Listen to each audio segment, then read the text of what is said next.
都亏奴婢愚钝。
大王，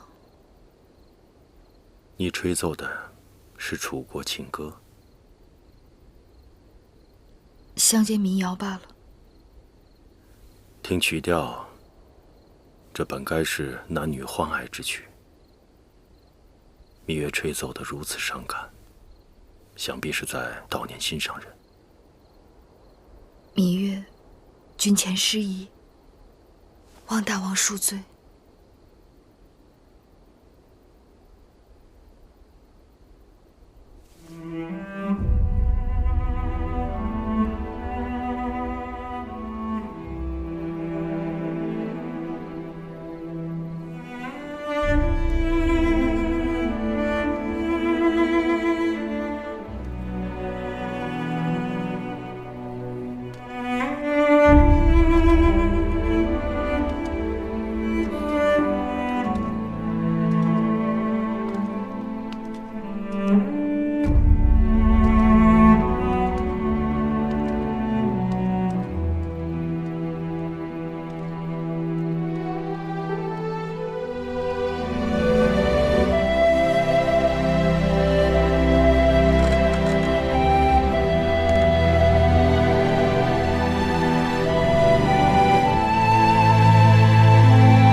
今晚你就睡在这儿。入冬了，再给自己拿床被子，省得着凉。寡人累了，睡吧。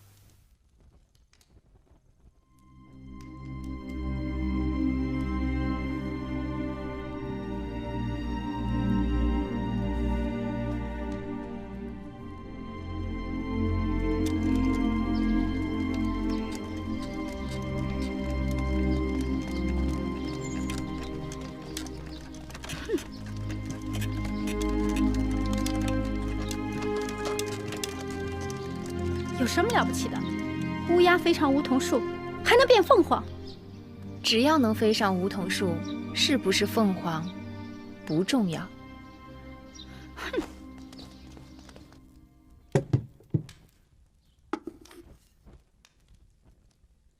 怎么又是肉糜面汤啊？我昨日不是说了，秦国之地的麦子过于粗粝，尽是麦麸。我想吃楚国的大米。都怪婢子记性坏，忘了王后的叮嘱。奴婢这就去让膳房重做。算了，就这样吧。这几日胃口有些过于古怪，时好时坏的。想来王二知道了，母后禁足在此多日，心烦意乱吧。不要。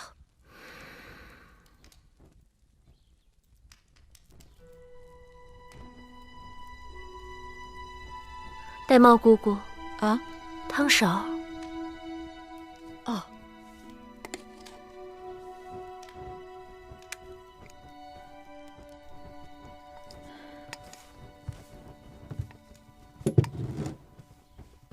你们几个今日怎么了？个个像丢了魂似的。珍珠，说。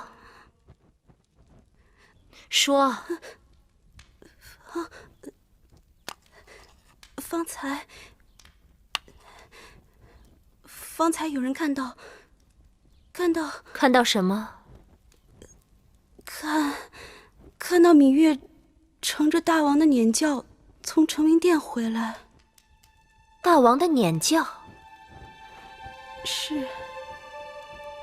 妹妹即使去了成明殿，怎会坐大王的辇轿回来？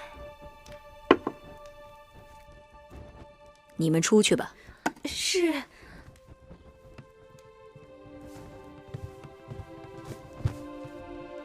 禀报王后，大王昨夜临幸了芈月。你说什么？大王昨夜临幸了芈月。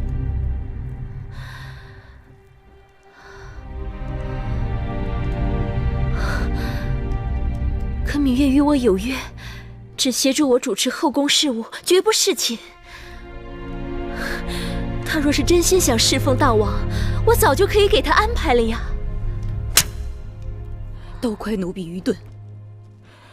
前日，芈月曾因弟弟魏冉犯了宫规，而被魏夫人要挟，求告王后出面搭救。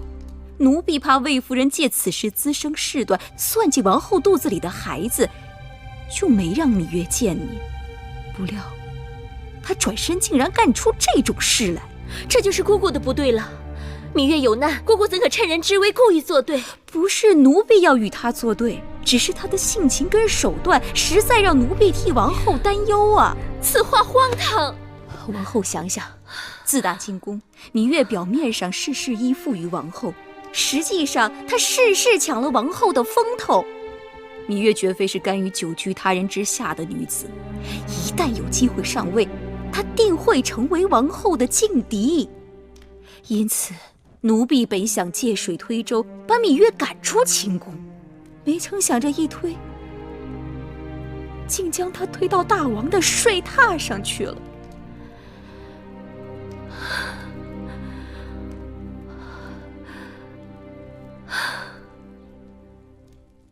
姑姑不必自责了，事已至此，说什么都晚了。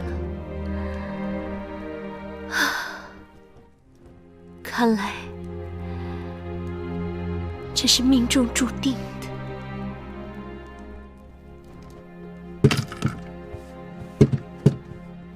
这些东西是大王让我们送过来的。大王说，芈月平日衣着过于简朴，让芈月拿来装扮点事的。谢大王恩赐。行了，这宫里头还有别的事，我就不在你们这儿讨茶喝了。你们忙你们的，小的告退了。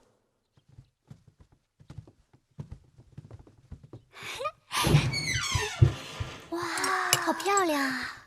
太漂亮了。是啊，你看，真好看。蚁人刚回来，大王赐的东西就跟过来了，可见大王对你的确用心。这金钗上的珍珠这么大，多好看呀！哎，你看这个玉镯，哎，还有这个耳环。你们先把东西拿下去吧。是。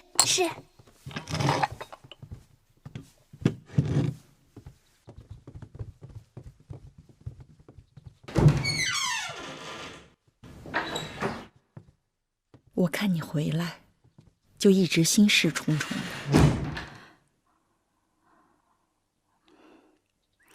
魁姑，别说了，无论你做什么，都是万不得已，是为了小冉和王后。姑姑，我要是告诉你，我们什么都没做。没做什么？没做你想的那些。我知道，眼下整个后宫都在说长道短。我坐着辇轿回来的时候，更是想，这比挂着一面帅旗还要招摇。但我要是告诉你，我在大王的房中待了一夜，大王并没有临幸我，你信吗？是啊，没有人会相信。那是为什么？